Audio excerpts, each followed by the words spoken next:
For 15 years, DJ Bob has been your go-to source for pop culture, past and present.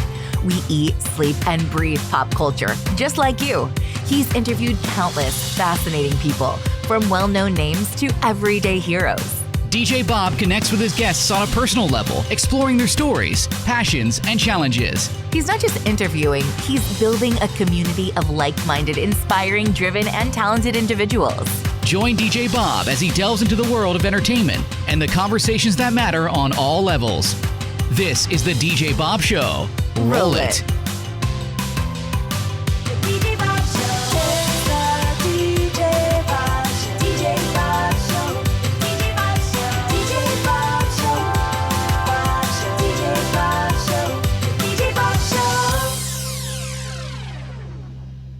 In the podcast world, there is an interview. But then there is a conversation that just so happens to be recorded. That's what happened with my next guest. I had a chat with Daniel Pollack-Pelzner, author of Lin-Manuel Miranda, The Education of an Artist. You can get it wherever books are sold.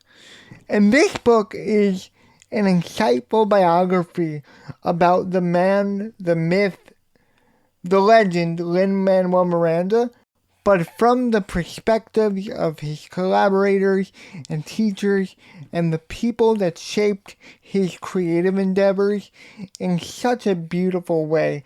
And we talk all about the book, but we also get deep about the creative process and imposter syndrome and all of these unique thoughts and ideas. So instead of me talking about it, let's get into our conversation with Daniel.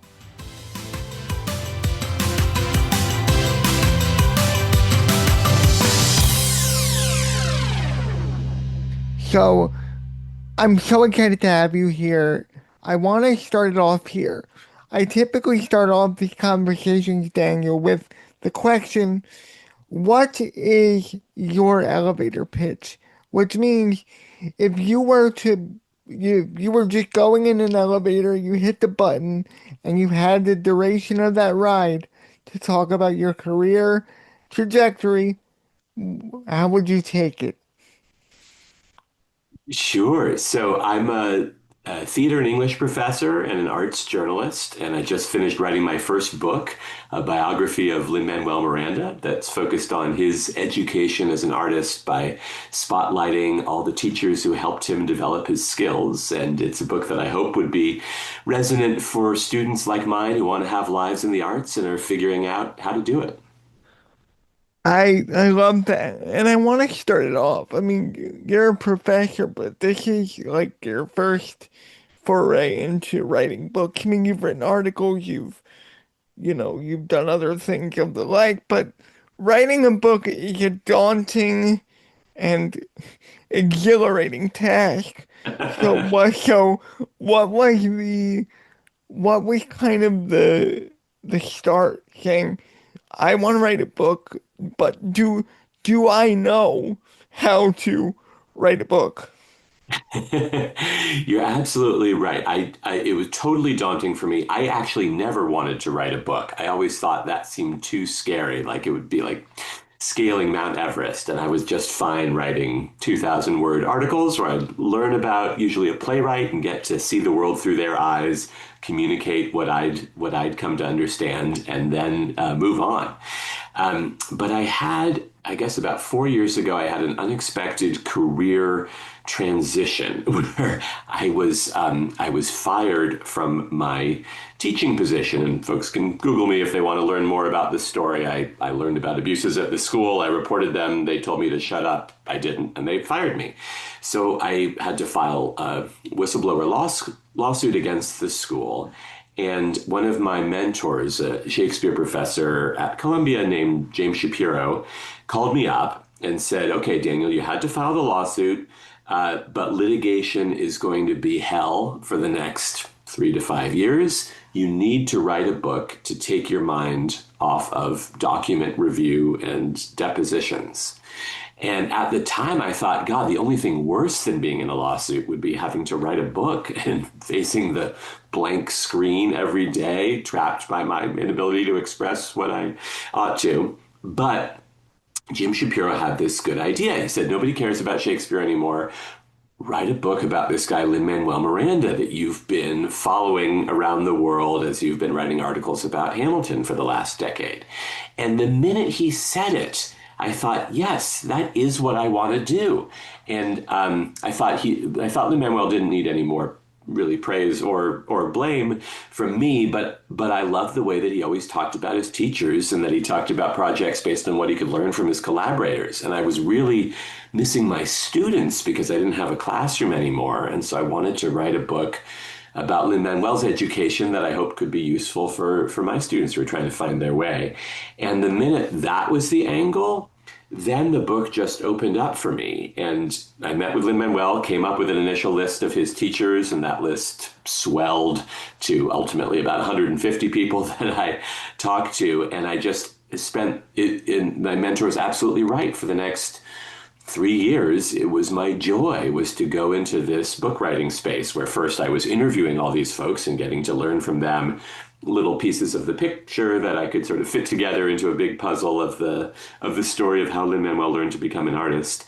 And then the writing became a joy in a way that I totally did not expect. I think in part because it wasn't academic writing where you're always kind of, or at least I was always writing from a defensive crouch of what are other experts in the field going to poke at in your argument, but was really just, I want to tell a story that shares what I've learned, and I hope to do it in a way that would be, involving and pleasurable and bring joy and a little heartache and a sense of discovery too. And that just opened me up on the page to the point that I was just hungering every day to get back to the computer so I could write the next section of the story. Something that I latched onto this book when I read it was it's not about the celebrity that is Lin-Manuel Miranda. It's about the human and the empathetic person and the kindness and the thankfulness of who Lin is and his creative endeavors. Did that shine through for you too? You're absolutely right. I had thought going in this was going to be much more of a craft oriented book, which we'd be talking about favorite rhymes in hip hop and musical theater, and there's plenty of that too. But you're articulating something it took me a while fully to understand, which is that one of Lin-Manuel's real superpowers is his empathy, which is both an imaginative skill that allows him to be open to his feelings and open to connecting with the way he imagines his characters, so he can get inside the point of view of a Nina in the Heights who's feeling like she might be letting her family down by dropping out of college, or an Eliza Hamilton who's just lost her child and is dealing with the unimaginable. But it's also a skill that makes him somebody that everybody who works with wants to work with again. And I loved learning from him about how he learned to be a generous and thankful collaborator, because even though he's always been a sweet and lovely guy, he went through periods of his life in middle and high school where he was frustrated at his friends who didn't want to spend as much time making movies or putting on shows as he did. But he really credits one of his key teachers, his high school girlfriend, Meredith, who was a year ahead of him, who was a really patient and supportive artistic leader at their school, and directed the senior musical and set a really high standard. But also, when people didn't live up to it, she wouldn't yell at them or berate them. She would sit with them and find out what they needed to succeed. And he said that really taught him how to be an artistic leader from a place of generosity. And then he resolved that doing stuff with him just had to be the most fun thing so that everybody would want to do it. And he led with enthusiasm and kindness. And so it felt lovely to, I hope this book kind of combats the myth that we have to put up with toxic people because that's the way that artistic genius works. Oh yeah, never. Show instead that you can make amazing works of art by uplifting people around you. Yeah, for sure. And I think, I started following Lin at around 2008 when Hike had just won the Tony, and Uh-huh. and nobody knew who he was. And then everybody around me was Hamilton obsessed, and but but I've known this guy. It's almost like that hipster kind of mentality of like, Before it I, was cool. yeah, but there was something about it that I just knew that there was something that I personally latched onto, and it Mm. was the human experience. That's what it was for me. Wait, can you say a little bit more about that? Because I think I know what you mean, but I'd be curious It what was that just meant. like it was just like it wasn't he wasn't this enigma. He was almost like this. It sounds so weird to compare him to this, but he was almost like this Mr. Rogers, like approachable, Hmm. accepting. Even when he was coming up, you could really feel that. Yes, I think that's absolutely true. I like the Mr. Rogers because what Lin-Manuel wants to do is welcome you to his neighborhood, right? He's saying, I'm from uptown. He grew up in Inwood, just north of Washington Heights. He didn't feel that his Latino immigrant community had really been represented in the knife-toting gang members of West Side Story or the Cape Man, and he wanted to say, "Come uptown and see what our lives are like, see what the daily struggles of people up here are like." And he could render that on a really human scale, but also with an eye toward what the bigger national narrative was. And you could see it in a way. Lin-Manuel's such a combination of his parents. His mom is a child and family psychologist who is deeply attuned to each person's individual struggle and potential. And his father is a political consultant and organizer who is always trying to create more spaces for Latino voices to influence our country's story. And really, that's what In the Heights is doing. Yeah, one commonality that you and I share is that we interview people, we talk to people, and I Yeah. want to know your process as far as you know, getting into Wing's world because once you're in it, you're never really out of it. Ooh, I hope not. Yeah, that's true. You're absolutely right. This was my attempt to do an amateur version of your amazing podcast of just getting the thrill of getting to learn from so many people. And I would, I would say I learned two things in particular. One, when I first started, I think I was still coming in professor mode. And when you go to an academic conference and you ask a question, you're really trying to establish your expertise in the field for everybody who's in the audience. And so I would ask these very convoluted questions to sort of try to demonstrate that I knew everything there was to know about this person's artistry or their world. And that was, of course, just a way to shut down the conversation rather than to open it up. And I remember the New Yorker writer Michael Schulman had said that for him, the best questions are what you might even think of as dumb questions of just like, so I don't understand this. Can you tell me about it? And that would put his interviewees in the position of expertise and let them feel comfortable sharing their work. So I tried to shift away from professor mode into my genuine mode, which was just as a learner saying, "Boy, I don't understand how theater worked at Hunter College High School. Can you explain it to me?" And then sometimes I would get answers that were a little bit more abstract than I wanted. I really wanted a lot of sensory detail to try to make this book feel not academic, but feel almost more like a, coming of age novel grounded in fact. Yeah.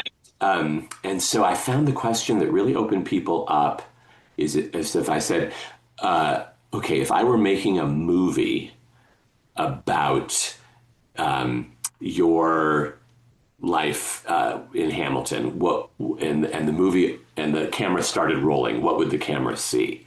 And I remember asking Jonathan Groff that question about sharing a dressing room with Lin.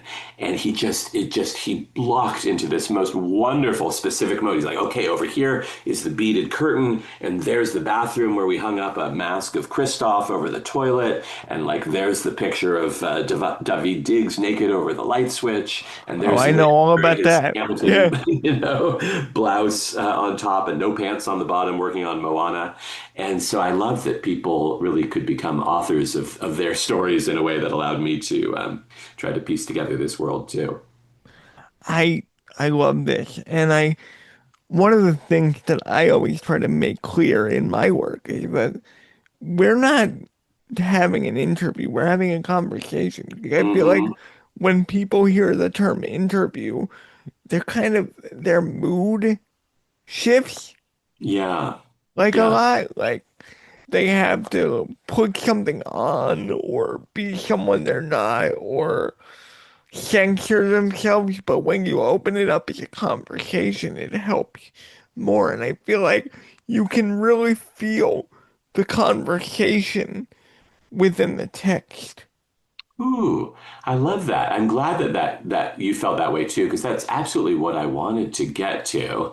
And I felt, this is something that you understood, I'm sure, long before I did, but that I also had to be vulnerable in these conversations if I wanted my people that I was talking to share difficult Yeah, or personal moments. in fact, I never used to open up about my Hmm. disability and anything.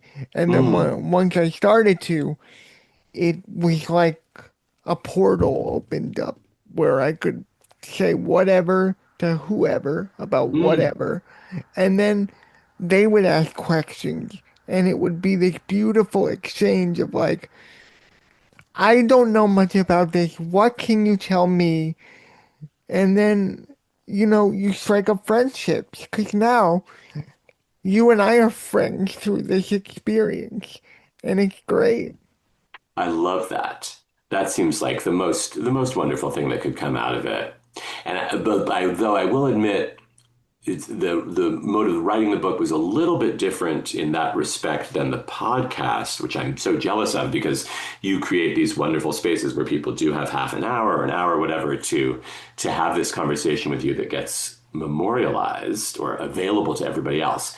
I was often in the situation that I would feel badly about, to be honest with you. I would talk to somebody for 2 hours, say, or maybe two conversations, 4 hours, and there would only be space for one quote to go into the book. Yes, but it was I bet for you it was this kind of the best of the highlight reel. Yeah, What is the quote that will bring the story forward or emphasize this moment? So it's better to have a conversation than form it as like an interview or like I'm talking to you. They know that you're talking for the book, right. but if you can put some of yourself in that conversation and not overanalyze sometimes and just be in the moment, it creates good content. Yeah, I think so. I I would often be I would sometimes I would be envious of a podcast where whoever I was talking to, a star from Hamilton or a writer from Disney. I would have, of course, listened to a lot of their podcast interviews and read their interviews before I talked to them, and I would think, man, that podcast in 20 minutes they said such pithy things, and it took me 2 hours to get to that point. And my wife would remind me, those podcasts are edited. They probably did talk for 2 hours and then they whittled it down to get to the 20 minutes the way I'm talking for a while. And then, you get your one line. But I love those voices so much and their authenticity. And in fact, the first draft of the book was just in the form of an oral history where I was kind of just splicing together a collage of my favorite quotes from these interviews to tell the story. And there's part of me that still loves that mode even more than having to put my voice into it. Now, this is kind of a deep philosophical question. I hope you're Ooh, ready for this. I'm just kind of curious. let's go there. Was there a conversation throughout this journey that changed your perspective on life and how you work based on what they told you? You know, well, absolutely. There were many. I think for me the biggest lesson, the biggest takeaway for me just as a human being was talking to Lin-Manuel's mother, Dr. Luz Towns Miranda. And she told me that as a psychologist with a very sensitive son who would often be in tears at the weight of the world, that she saw her job as letting her child know that whatever he was feeling was okay to feel. And that whatever he was going through, he wasn't alone in it, but she was there to support him and help him. And I maybe I had known that that was the job of a parent on some level, and certainly my parents provided that for me, but I'd never heard that articulated that way before. And it really changed my sense of what my job is as a parent to my children and what I'm seeking for in relationships for me too, that your job is to let people know that whatever they're feeling is okay to feel.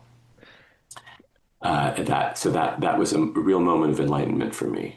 For sure. And I think especially now there's this we're still getting over the stigma of, you know, you have to hide your feelings, or mask your feelings, or be somebody Hmm. you're not. But when you open up and you're vulnerable and you're spilling your guts out, I mean, look at Hamilton.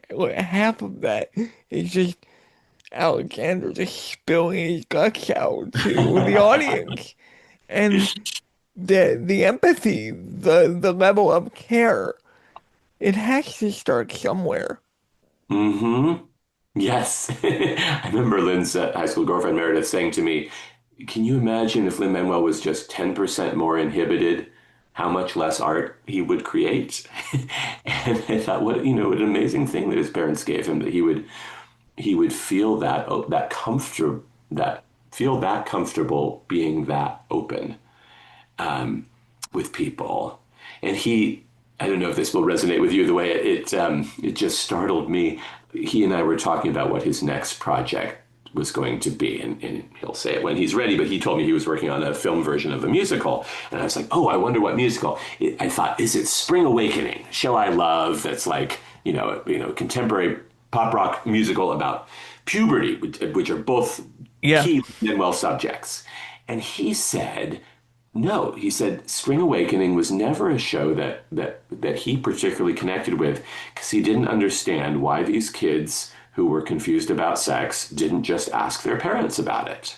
Like, why was there this whole gulf between the parents' generation and the kids' generation? And of course, there are lots of like historical and artistic answers to that question. But what seemed so revealing to me was that Lin-Manuel had the kind of relationship with his parents where it was unfathomable to him that you would be locked in a secret spiral of shame about your body or about sex or about growing up, because he knew that he could always go to his parents to talk about these things. And I thought, wow, that's just sort of miraculous to be raised in a way that Spring Awakening would seem unfathomable to you. And it's also about that. I mean, that's a different type of human experience that he doesn't want to tackle. But at the same time, there's a place for it. But it also says a lot that he was so open and honest with you about what that made him feel. Hmm. Yes, there were. Those were actually. I was thinking, like, what are the parts that I cut out of the book? Like, some of our conversations got too close to bodily familiarity for where I felt the book needed to be. And sometimes there was an asymmetry between the level of comfort he had in sharing his own experiences and stories, and the level of comfort the people that he was in relationships with had about him sharing those parts of his stories. And I think that's something he had to learn how to navigate a bit. So, And sorry, go ahead. no, I just thought of something. Go Yeah. on. Well, I think part of his maturity as an artist was also finding what's the balance between art that's basically kind of confessional or autobiographical and doing it in a form, in a language, in a rhythm that will allow other people who haven't had your experiences to feel like they can connect with them too. And that's something I think his writing partners, Chiara Alegria Hughes and Issa Davis, director Tommy Kail, Ranger Alex Lacamoire, Bill Sherman, his producers, all helped him find ways to translate his own experience into stories and forms that were more broadly accessible too. Bill Sherman is like the Energizer Bunny. Like he doesn't stop. I love him so much. He's also a dear friend of ours. Is he So really? I yeah, love talking to Bill, and Bill always had the funniest quotes. I and love that, he right after, talks so fast. yes. So he He told me after Wesley, when they graduated, they moved to an apartment Luis found for them in Washington, in Inwood, and the CD player was in the bathroom, in between his bedroom and Lynn's bedroom, and they had this wall of CDs. One column was hip hop, one column was Latin music, one column was Broadway soundtracks. And he said you just grab a CD, you go to the bathroom, put it in the CD player, and he said the whole texture of In the Heights was painted from that wall. I love that. So obviously you and I are both pop culture fans Mm. and nerds, and so there's a moment in just follow me on this. I think you'll latch on to what I'm saying. So there's a moment in the first Back to the Future movie where George McFly gets his first book and he opens that box of books because he writes a novel. So what was the first time that you got the hard copy of your book after all that work? Oh wow. God, I do. I remember coming home and it was actually the British publisher who sent me books before the American publisher did. And it was this lovely box, and my kids filmed me opening it, which is one of these, now rites of social media passage that you film the unboxing as though it's the birth of your child. And you know what? I just thought of the Sondheim lyric from Sunday in the Park. Look, I made a hat where there never was a hat. And I'd never really understood that lyric before. I was like, what, a hat? What does that mean? You painted a hat? But there is something about going from living inside your head to living in a dematerialized digital form to actually physically existing in the world in a way that will, I hope, outlive me if libraries still exist and their storage systems work. That it was amazing to think, okay, this is now there, and I hope it's there for people who can find inspiration and solace in it. I love it. Yeah, and where can people pick it up? Where can people grab it? Wherever you get books, wherever you love books, you can get it. And I got to put in a plug for the audiobook. And as I was writing it, I was like, there's only one person who can read Lin-Manuel's story in the third person, and it's Lin-Manuel's stand-in, his alternate on stage, Javier Munoz, who's the wonderful actor and singer who played Usnavi and who played Hamilton when Lin-Manuel was sitting out of the show to be able to watch it. And I was so thrilled. I wrote to Javier Munoz and said, is there any chance you'd be willing to lend your artistry to the audiobook? And he very generously said yes. And he spent 2 weeks in the studio, and he sings and he raps and he speaks Spanish beautifully. And hearing my, words on the page go into his performance, I feel like it's like Dorothy stepping from black and white Kansas into Technicolor Oz. And so for folks who like audiobooks, on Audible or Libby or wherever you get them, Libro FM, I really recommend checking out Javier Munoz reading the book. Yeah, I mean, Javi is such an unsung hero in Ling's world. And Yes. the fact that he's getting the exposure that he's gotten over the last couple of years in many different projects. And one of my touchstone, things that move me and impact me the most is the book and film Wonder, and he's Yeah. gonna be in the Yes. I'm so excited. That's fabulous. I just saw that announcement. And who is it? Is it Sarah Rule? Did she write the book for it, for the musical? I feel like there's some wonderful people involved I'm in gonna see the if I can writing. reach out and get publicity for that run because I'd love to Mm. see if I can get some interviews for that. That'd be Oh, interesting. yes, you should. And Javi's also a wonderful activist, in addition to being an artist, and particularly right now uplifting the need for healthcare for folks with HIV and AIDS, and the importance of protecting people He who are wears vulnerable. his heart on his sleeve too. For sure. Oh yeah, and I'm really really grateful to collaborate with him, and it gave me a little sense of what Lin-Manuel feels like when he writes a song and then gets to give it to an amazing performer to deliver it. This was the closest I could come to that, and it was a real thrill. So, was there ever a moment within this journey where you finally felt like, I'm here, I'm with these people, I can reach out to them, I can talk to them, they trust me now? Oh well, yes, I'll tell you. Um, there were lots of moments like that. I mean, one that I was particularly moved by is I had I mean, I guess that there are different facets of that question. There are moments where I felt like, oh, I'm on the right track in the way that I'm telling this story, with this focus on education and learning. And I had been writing about Lin-Manuel's senior thesis in college, which was a very adventurous and somewhat fraught experience that thinking about your earlier pop culture reference, he described was a time travel sci-fi musical that he described as Last Tango in Paris meets Back to the Future. And so I was trying to understand it, and I got to the end. I had gotten his written thesis with his permission from the Wesleyan College manuscripts and archives collection. And the last line of his thesis, an essay he wrote describing his show, he said, I'm still learning. With every song I write, I'm still learning. And I felt like that was a message from 22-year-old Lin-Manuel to me saying, you're on the right track. My career is about learning at each phase, and that's what I'm doing.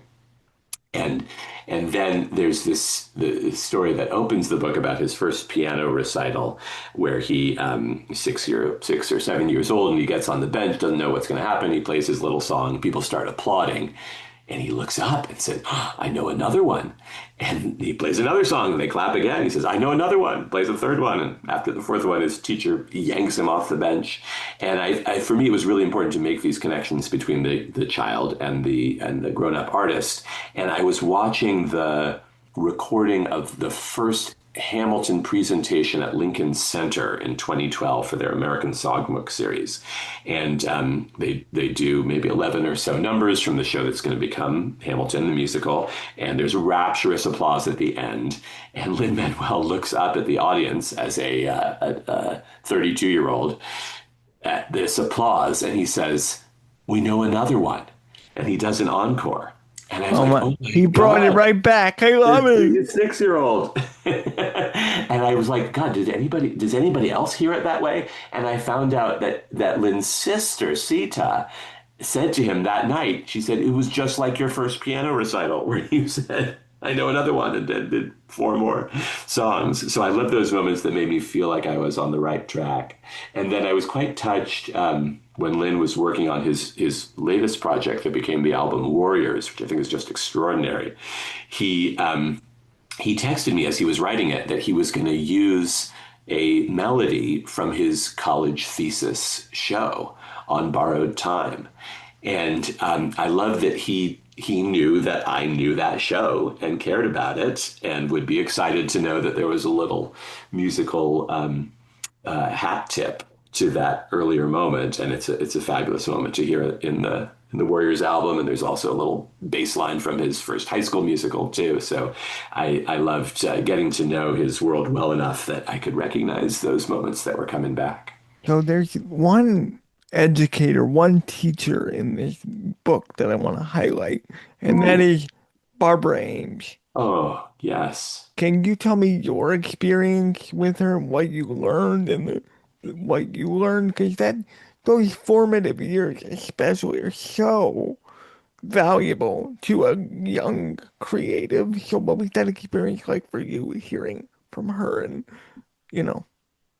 I love that you're lifting up Barbara Ames, and so many of your listeners might know what you already know, which is that she was Lin-Manuel's elementary school music teacher at Hunter College Elementary School, and she was this amazing, amazing, dedicated teacher. She was a pianist trained at Juilliard, but she really didn't want the spotlight for herself. She wanted to support young people.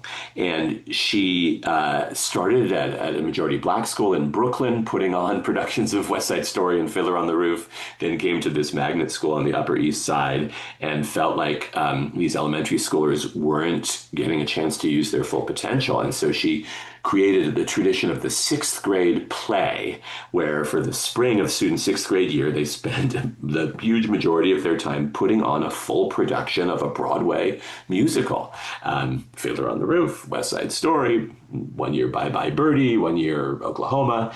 And not only she would help the students, make the costumes and build the sets and learn the songs and perform it and advertise it, but she was also this just totally generous soul who wanted everybody to have a chance to shine. And so if somebody auditioned and they didn't get a starring role that had the songs, she would write additional songs for her students. Bobby Lopez, who went on to become the great composer of Book of Mormon and Frozen, Coco, didn't get a song in his part in Fiddler on the Roof as the constable. So she wrote the constable song for him, and she would draft songs from other musicals to have more starring parts. And by the time it was Lin-Manuel's sixth grade year in elementary school, other teachers apparently were pushing back and saying, you're spending too much time putting on this show. These kids should be writing their own things. And so she decided to divide the kids in groups. And so Lin-Manuel, with a bunch of other kids, wrote their own sort of 15-minute musical. And then a different group of parents pushed back and said, why are our kids doing these lousy student-written shows instead of great Broadway shows? So they worked out a compromise where students did excerpts from all 6 of the musicals that had been done for the previous 6 years, and then also excerpts from the 4 original shows. Wasn't it like 4 hours long or something like that? Exactly. Students loved it. Now, as a parent, I was like, oh my God, that must have been interminable. But it meant Lin-Manuel got to play a cowboy in Oklahoma and a son in Fiddler and a backup dancer in Wizard of Oz and Captain Hook in Peter Pan and Bernardo in West Side Story and Conrad Birdie in Bye Bye Birdie. And it was just, the thrill of his life. And I think, in addition to giving him a taste of starstruck fame when everybody's applauding his Elvis-like swagger as Conrad Birdie, I think he learned what I sort of think of as the Ms. Ames principle, which is you create a show to allow the people in your company to shine. And so when he's writing In the Heights, he's got Chris Jackson, who's playing the role of Benny that originally was just kind of a cynical playboy. And he and Chiara felt Chris Jackson as an actor was so much deeper and more complex a person than that. And so they turned Benny into this enterprising businessman who's got a meaningful relationship with Nina and wants to contribute to the community. He's got David Diggs in Hamilton and realizes Diggs can just rap faster than anybody. So he starts adding in bars for Lafayette in Guns and Ships just to showcase David Diggs' virtuosity. And that to me felt like a very Ms. Ames type of approach to your fellow artists, just a spirit of generosity and wanting to give them a chance to shine. And so I loved getting to interview Ms. Ames. And first we talked on Zoom, and then she invited me over to her house in Brooklyn and showed me her piano and memories of her students. And like, she still dotes on Lin, 40 years later. And I was so moved by this when I launched the book at the Drama Bookshop in New York in September. Javier Munoz was my conversation partner and sang some songs from Lin's first show. it was a late night, but Ms. Ames found a companion who would take her from Brooklyn to Midtown Manhattan to come to the launch because she still wanted to celebrate Lin-Manuel's stories, and just felt this wonderful connection to the art that he had been creating since he was her student. So that spirit of care, devotion, shared artistry, and lifting everybody up. I thought, what a wonderful gift that she gave him and his classmates, and I was so glad to be able to include her in the book. And as a little aside, when you're done listening to this podcast, there's another wonderful podcast where it's Lynn, Bobby Lopez, and Barbara Ames talking to each other. And it's such a beautiful exchange of like, this is what you mean to me, and it's direct, and it's right there. It's beautiful. Yes, Arts Educators Save the World podcast by Rebecca Halverson, who was 5 years ahead of Lin-Manuel at Hunter, and directed a production of Hair he remembers too. And that to me was just the sweetest sort of coda of Ms. Ames' story, is that when Lin-Manuel made his first professional movie about Jonathan Larson, Tick, Tick, Boom, he needed an actor to play Jonathan Larson's elementary school music teacher. And so who did he cast but his own elementary school music teacher, Barbara Ames? Middle of COVID, she hadn't left her house in 2 years, but she came out, got her first COVID tests in order to support her former student's story. And you can see her in the movie. It's so wonderful. So as we've been talking, this is obviously we're just meeting for the first time, but I want to know, do you have any questions for me about my work or what I do? Because we're all creative people, and I want to know what you want to know. Oh, that's what a lovely invitation to share. We talked a little bit about podcasting as conversation and as interviewing. I'm curious, but I'm curious. So for me as a novice interviewer and you as a veteran podcaster, what for you have been some turning points in your development, in your own artistry and creativity, that have helped to shape your journey? I think a lot of it has to do with just me being more comfortable with sharing the maybe not so great parts of myself, or sharing the moments that are hard. Like when I went through a bad I mean, just this last year, my engagement ended unexpectedly, and I was really in Oh, I'm sorry. emotional and I was really in like emotional turmoil, but I realized this podcast has been there for me since I was 15 years old. Wow. So throughout everything, at least I had this. So it really became, it's not something I do anymore. It's a lifestyle, and Mm-hmm.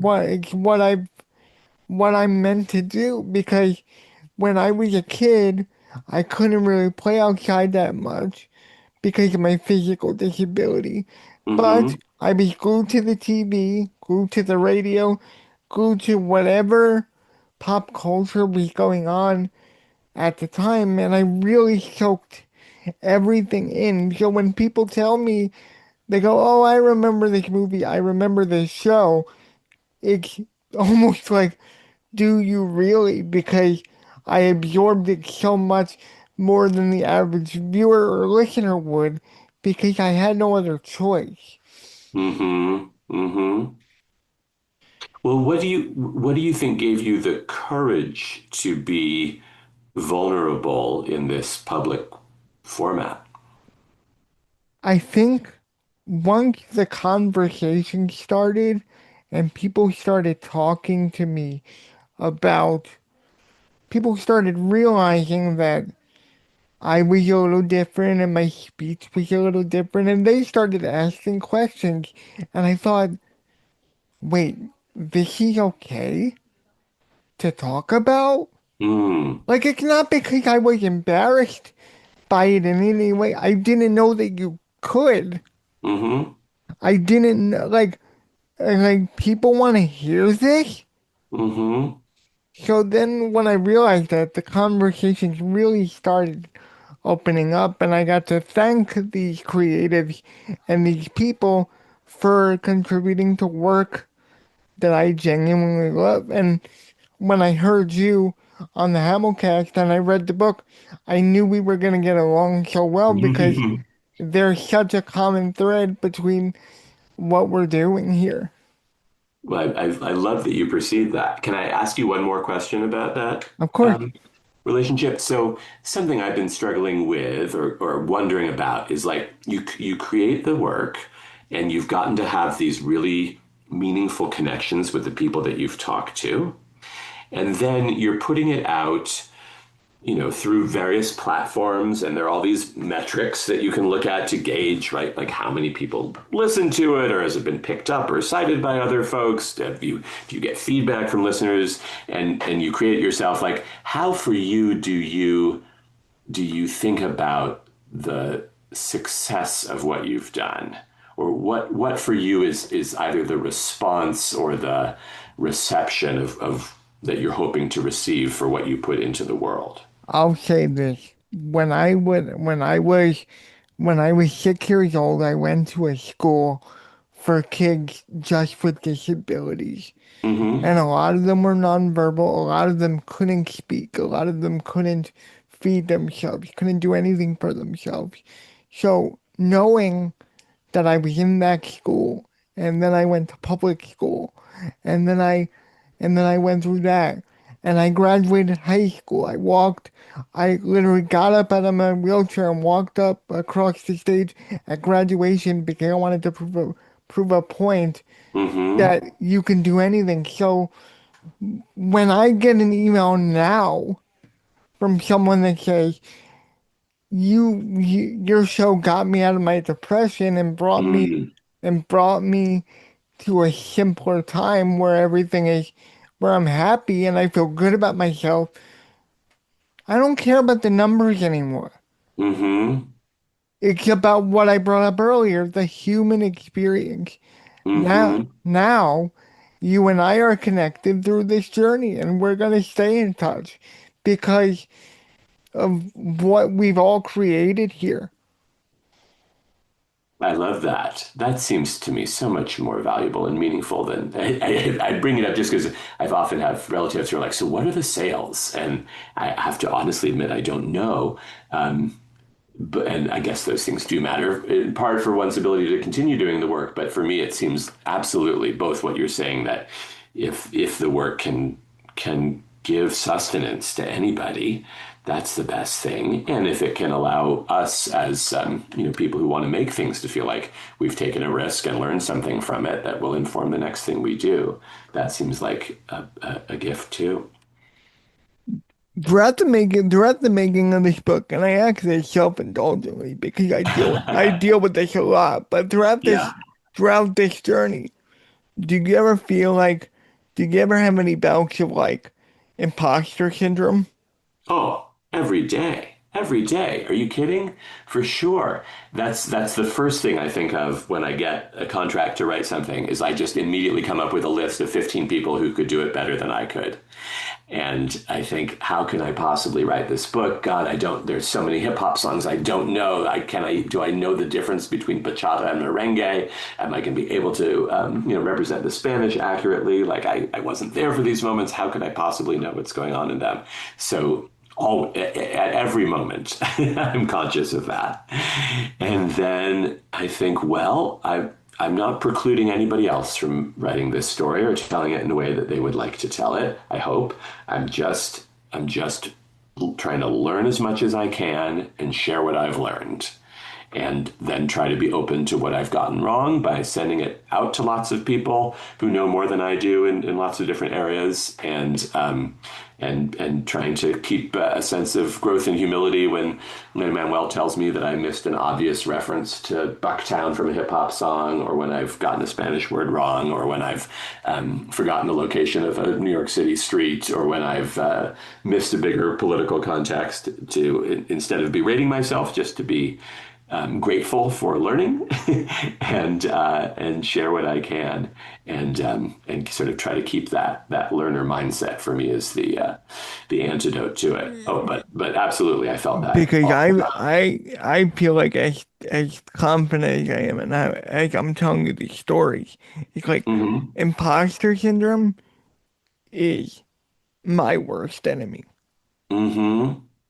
Yes. What and I mean, I remember I did my graduate school work at Harvard, and there was one day where the graduate school offered a workshop on the imposter syndrome, and everybody came because everybody had the feeling that everyone else there belonged there and knew what they were doing, and that we were the only ones who didn't. But the revelation, they had to move to a bigger room because it couldn't fit everyone there because every single person felt that same way about everybody else. So at least that's often a solace for me is to realize we think we're the only person who doesn't belong, but in fact everybody feels that, and if we're just open with it, then we can get over it. But then I remember the worst they can do is say no or not now or give me a different approach. Yes, you mean when you like if you're reaching out to invite somebody to be on the show? Yeah, or just be on the show, or I'm writing a novel right now and I'm trying to Mm-hmm. get that on the ground. So it's just like, am I good enough to do this? Mm-hmm. And I think a lot of that has to do with the disability angle. Because I Sure. never want to play the card, but it's there. Right. Right. So like finding that balance of like disability or not, we all have insecurities. But I feel like, I mean, I sometimes I just gotta get off my ass and do it and just Mm-hmm. do the thing and kind of almost set it and forget it because you never know what's gonna come of it. I think you're absolutely right. And it took me a long time to recognize that, what you've just articulated, that it's better to do something and have it not be perfect than to cling in my mind to the notion that I might have created something that would have been better, but not actually doing it.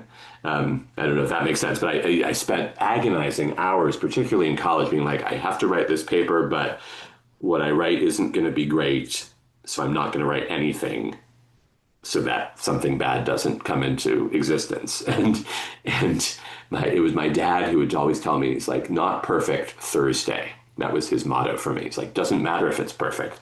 You just have to complete something by Thursday. And then the process of taking something lousy and making it better is actually so much easier than going from nothing to something. At least I find. And in But the, and as I when get I over that and when hump. I really started to kind of get away from that, it's like I stopped building up the idea of having these conversations in my head. Like I would be like, I'm gonna get this interview, it's gonna be great, and like Hmm. it's all this idea of like building something up in your head, and then when it doesn't happen, you're even the smallest bit crushed. But now, Uh-huh. but now I just do it and keep it happening, and yeah. Well, that I think volume is a good counteraction to that kind of anxiety. I found that with teaching too. Some classes go well, some don't, but then you've got another one an hour later. You just have to move on to it, and hopefully you can learn something from the last one that improves the next one. But they're not all great, and they don't have to be great. I often when I do writing workshops for other folks, academics who are interested in writing for broader audiences and are used to everything being just right and to being accepted at everything they do, try to shift instead to I'm not really good with sports analogies, but like Major League Baseball batting average, right? Which is you're Oh a yeah. professional hitter, you get a hit 1 out of 4 times, like you're a professional, you get a hit like 1 out of 3 times, you're an all-star, basically, which means your job is to fail 2/3 of the time. And that would be considered one of the best people to do it. So I think shifting to something more like a major league batting average, you can hit 250, you can hit 300, then that means you're doing really well. So as we wrap up here, I've been thinking about this whole book as a body of work. It's a huge undertaking. But not to put you on the spot, but I am gonna put you on the spot anyways, okay? Is there is there a line that someone said or a line from an interview that you gave that kind of encapsulates the book's message?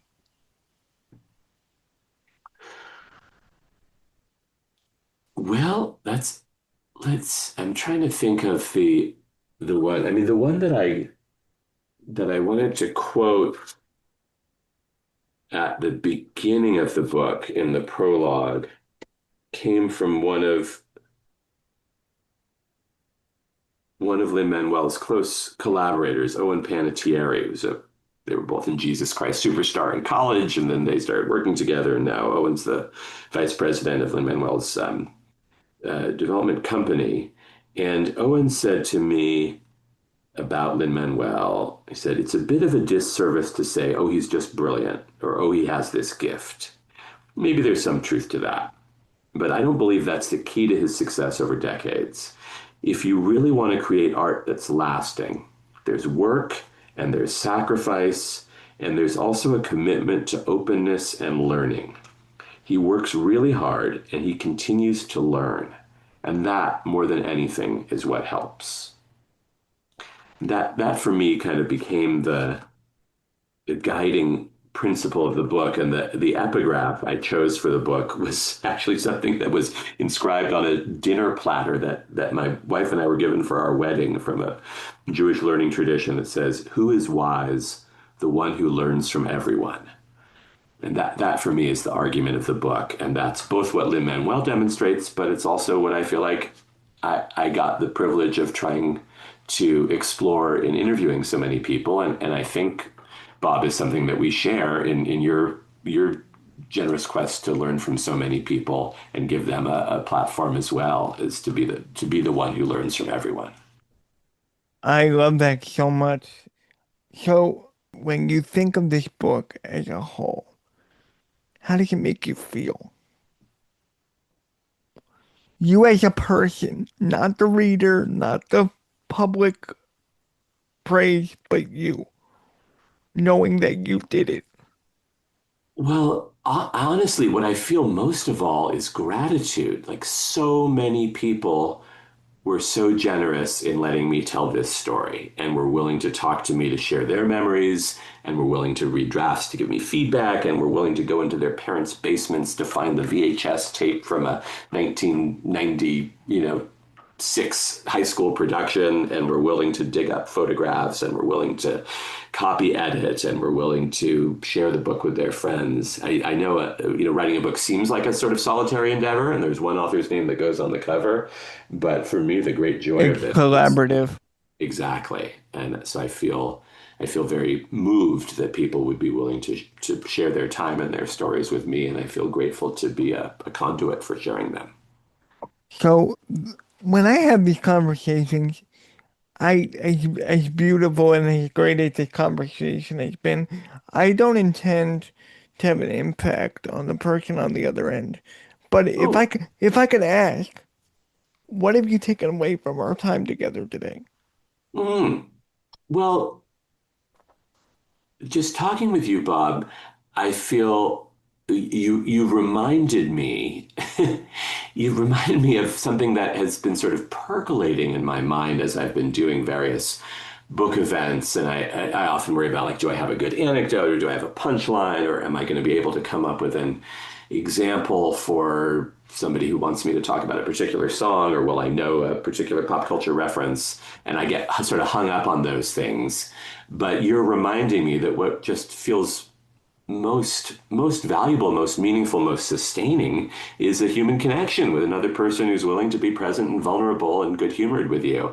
So I love that you've been willing to both give me that in this conversation and also remind me that that's what I really value as I go on to more conversations in the future. Because the problem I see with interviews, it's not, it's always give, give, give. You're not really sharing about the other person. And Hmm. if you combine the two worlds and just have a conversation, we're learning about each other today. I'm not just learning about the book or you, but we're just learning about each other, and that's important too. Absolutely. Absolutely. So again, where can people find you on social media, and where can people connect with you? Oh, I would love to hear from folks if, it's a question I've always been thinking about as we learn, you prompted me to share the story of Lynn's teacher, Ms. Ames. I love hearing from people about like who your Barbara Ames was, who was the teacher who gave you the chance to shine, who gave you the permission to share your art with the world, who was your Dr. Luz Townsend Miranda, who made you feel it was okay to feel what you wanted to feel, who were your Owen Panettieri's, the collaborators who saw your gifts and wanted to elevate them. So I'd love hearing your stories, or if there are parts of the book that resonated with you or frustrated with you, or you'd like to know more about, reach out to me. My website is danielpollack-pelzner.com. That maybe we can link to it, or you Google me and you I'll can link to contact it. me Yep. through it. And it's got all the social media links as well, and more stuff about the book. But it's such a treat to hear. Sort of my joke is I've just exhausted the interest of anybody in my household about talking about any of this stuff. So hearing from people beyond my household who are curious about it, or want to engage, or have favorite Lin-Manuel memories, or have your own journeys of becoming an artist, or your own frustrations or insecurities that now both Bob and I share, I would love to hear from you. Well, thank you so much, and I hope we could talk again soon for sure. That would be a treat. Thank you for inviting me. It's such a warm and open conversation.